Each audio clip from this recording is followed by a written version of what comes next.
भैया। जी, मेरा नाम हृदय कुमार है और जिला अध्यक्ष परिषदीय अनुदेशक कल्याण एसोसिएशन झांसी। क्या मांग है आप लोगों की? हम लोगों की ये मांग है कि हम लोग जो पिछले 10 वर्षों में 27,555 अनुदेशक उच्च प्राथमिक विद्यालय बेसिक में तैनात हैं और 9,000 के कम अल्प मानदेय में पिछले 10 वर्षों से यातनाओं की ज़िंदगी जी रहे हैं इतनी महंगाई के ज़माने में।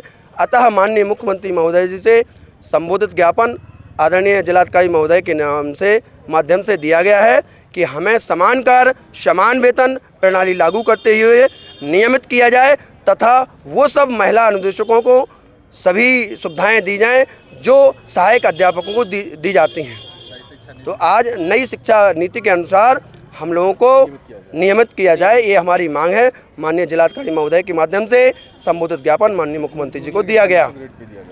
जी, मेरा नाम रविंद्र सिंह गौतम है। अगर आपको समान वेतन नहीं मिलता तो क्या करेंगे?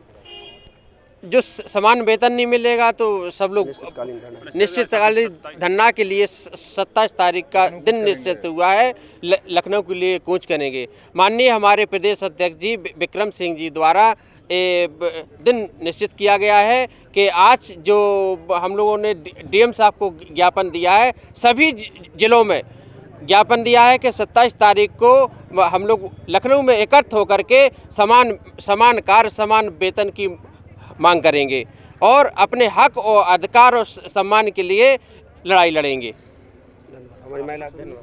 मेरा नाम रागिनी कुशवाहा है।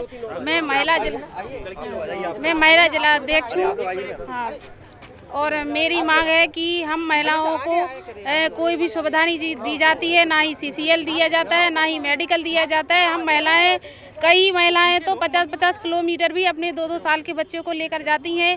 फिर भी सरकार को हम लोगों की इतनी दयनीय स्थिति दिखाई नहीं दे रही है और 9,000 में इस समय हम लोग कैसे गुजारा कर रहे हैं ये सरकार नहीं समझ सकती है।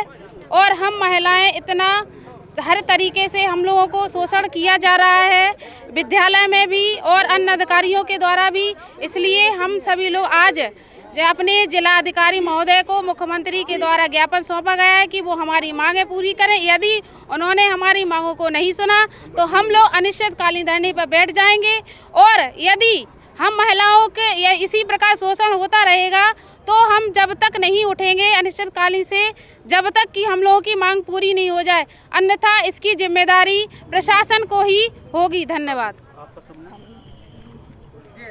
जी, मेरा शुभ नाम अफसाना बानो है। सर, यही मांग है कि समान कार्य समान वेतन प्रणाली को लागू किया जाए और सर सभी महिला अनुदेशक हमारी जो है 80-80 किलोमीटर की रेंज में स्कूल विद्यालय जाते हैं, उन्हें इतनी कठिनाइयों का सामना करना पड़ता है जहां कोई साधन नहीं है, कुछ भी नहीं है। और सर जी नमस्ते। हम महिलाओं की इतनी समस्या है, आपने जो हमारा सेल्फ डिफेंस का हुआ, जब हमें ट्रेनिंग दी गई तो उन्हें कंप्यूटर ऑपरेटर भी दिया गया, कैमरामैन भी दिया गया, बट अब हम सब खुद ही बन जाएंगे, ट्रेनिंग देंगे। आपने हमें 3 स्कूल आवंटित किए, जितने हम ट्रेनिंग देने से मना नहीं कर रहे हैं, बट उनकी स्कूलों की इतनी दूराई है। हम अगर मान लो अकेले निकल रहे हैं, कल को हमारे संग कोई दुर्घटना हुई, उससे पहले जब ये सेल्फ डिफेंस की ट्रेनिंग दी गई थी तब कोई अनुदेशक महिला किडनैप कर ली गई थी, तो हमें अपना टाइम भी बहुत बदल के रखना पड़ता है। उनकी इतनी दूराई कि वहाँ साधन ही नहीं जाते हैं, बट कह दिया हमने तो आवंटित कर दिया, अब आपको करना है तो करना है। और प्लस जब हम आप कह रहे हैं हमें 9,000, हम ये बोलते हैं कि जब संघ से हम जा रहे हैं और सहायक अध्यापक भी जा रहे हैं, उतना ही वर्क वो करते हैं, हमें उतना ही काम करना पड़ता है। बट वेतन, जब आपने जो नीति बनाई है, अगर आप अपनी नीति खुद ही नहीं लागू कर पा रहे हैं, आप ही ने बनाई ना नीति समान वेतन समान कर, तो आप अपनी नीति लागू कीजिए ना। हम थोड़ा मना कर रहे हैं किसी काम से, हम पूरा काम करते हैं। ये भैया लोग हैं, BLO में ड्यूटी लगती है, सारे स्कूलों के बच्चे यानी अनुदेशक हर ड्यूटी को करता है। जब हम सब काम कर रहे हैं तो आप हमें वेतन क्यों नहीं दे रहे हैं? आज के इसमें तो ये बंधुआ मजदूर है, हम लोग, शोषण हो रहा है।